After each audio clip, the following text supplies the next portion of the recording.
Isa ka ba sa kagaya ni Ate Tintin na may tindahang maliit at ranas na ranas, ramdam na ramdam mo talaga yung katumalan ngayon, sisi? Ay talaga naman, oo mga kasari. So hindi ako magpe-pretend talaga mga kasari. Hindi ako magkukunwari, hindi ako magpa-plastic. Totoo, matumal talaga ngayon at talagang ramdam na ramdam ko talaga mga kasari. Ay, pero wala tayong magawa. Kaya magtawa lang tayo. Kasi alangan naman, iyakan natin. O, diba? Kita nyo nga dito sa amin, ang naririnig nyo lang yung mga sasakyan dumadaan-daan. Mga kasari, ito yung topic ni Ate Tintin ngayon, mga kasari. So, sa mga wala pang tindahan na nandito sa channel ni Ate Tintin, makinig ng maigi ha, para magkaroon kayo ng kaunting idea sa aking sasabihin. Pero syempre, bago ako magsimula, sisi, papindot naman ang subscribe button na yan. At syempre, mag-iwan ka ng bakas, i-like mo ang video na ito kung ikaw ay may tindahan at ramdam mo ito at relate na relate ka sa sinasabi ko. At syempre pa, sa datihang mga subscriber ni Ate Tintin, maraming salamat sa inyo. Sana wag kayong magbago. Patuloy niyo suportahan si Ate Tintin para patuloy tayong magchismisan. So, eto na. Ito na talaga mga kasari. Kung may tindahan ka, nakakaranas ka ba ng katumalan? Kasi ako talaga sobrang tumal.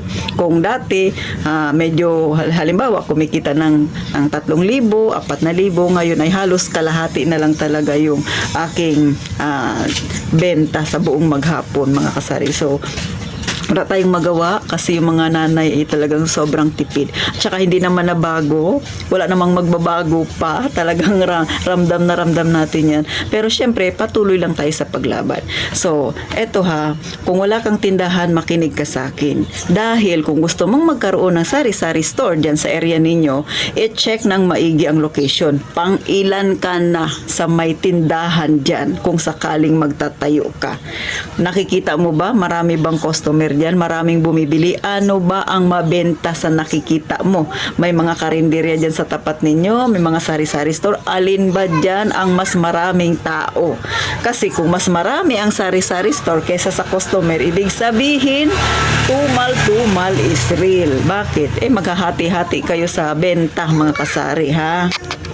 So, dito sa amin, ganun. Ang medyo mabenta talaga dito sa amin, yung mga tusok-tusok. Yung mga sari-sari store, medyo mabenta pa rin, pero hindi ganun talaga sabing mabenta. Sabi ko nga sa inyo, halos 50% talaga mga kasari ang nawala sa sales ni Ate Tintin. Bakit kaya? Ano ba ang nangyayari na ito? So, kapag gusto mong magtindahan, yan ang pag-isipang maigi.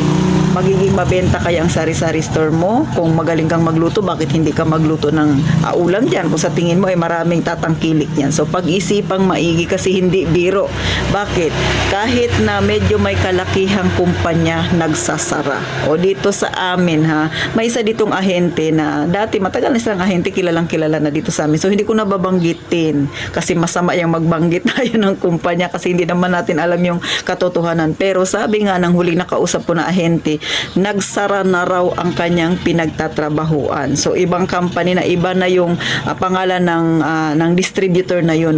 Nagpalit sila ng pangalan kasi nga ay na-broke yata yung distributor na yun. So iba na yung kumuha nung kanilang mga item. So yung nagdi-deliver sa akin ay hindi na sila. Pero same item pa rin, pero iba na ang distributor. So see, yun ngang malalaking kumpanya, yun ngang medyo may pera-pera. Talagang naramdaman nila talaga yung katumalan. Talagang yung iba ay bumitaw na. Syempre, marami silang mga tauhan na papasweldohin. Magkano lang yung kinikita ng kumpanya, nagsara na.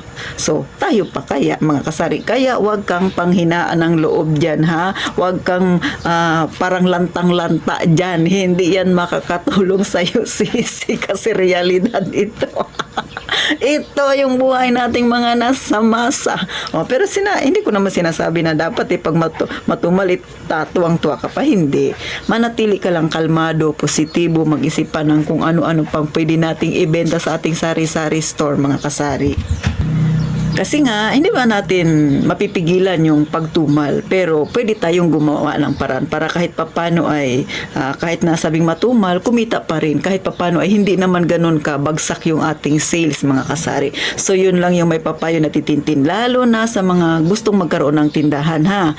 Pag-isipang maigi, mag-check sa area ninyo, kung kakayanin ba, kung magtayo kayo ng tindahan. Baka naman magtayo ka pang 20 na tindahan ka na dyan sa street na yan, ay wala ka nang kikitain, ha. Kaya, pero kung nasa sayo naman yan, kung gustong-gusto mo talagang magbukas, tapos sa tingin mo ay kaya mo namang makipagsabayan, ay di go ka. Pero syempre, ihanda mo rin ang damdamin mo, kasi syempre naapektuhan din yan. Ako naapektuhan din naman ako, pero hindi ko masyado dinadamdam. Nag-iisip ako ng pwede kong gawin. Pagdating sa gabi, doon ko na lang iniisip, doon ko na lang nakikita ay medyo matumal talaga. Pero syempre, bawasan natin yung ating pagiging magastos. Kailangan magtipid-tipid talaga tayo, sisi.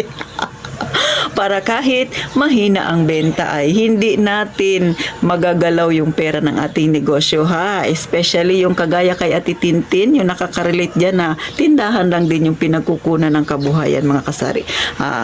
Maging masaya lang, positibo. Huwag lang laging mag-isip ng negatibo, kasi pag nag-iisip ka, mas lalo kang madadown, mas lalo kang magsiself-pity, awang-awa ka na sa benta mo, sa sarili mo, bakit ito na lang, ha. Syempre, hindi naman yun makakatulong. Kahit pa umiyak ka dyan, tataas ba yung benta mo? Di ba? Hindi naman. So, maging positibo lang. So, yan lang yung maipapayo ni Ate Tintin, dahil kahit nga yung mga malalaking kumpanya, kahit nga yung mga ahente na nagdi-deliver dito sa akin, round down din nila ang katumalan. So, hindi lang ako, pero syempre, masaya lang si Ate Tintin. Ang mahalaga, walang sakit na yung masyadong mabigat. O, di ba? Wala. Maganda yung pangangatawan natin. Yun na lang. Ipagpapasalamat na natin. Yung malaking biyaya na yan, sisi, ha. So, paano hanggang dito na lang? Relate ka ba talaga? Ramdam mo ang katumalan? Pag-pray lang natin na sana kahit paano, kahit mahina yung benta, yung ating pamilya, yung kalusugan ng ating pamilya ay maging maayos pa rin, di ba? Basta wala lang magkasakit. Okay na yan, sisi. So, hanggang dito na lang, mga kasari. At gaya nga ng palaging sinasabi ni Ate Tintin, mag-subscribe ka na. At syempre pa, mga kasari, mag-iingat tayong lahat palagi, mga kasari.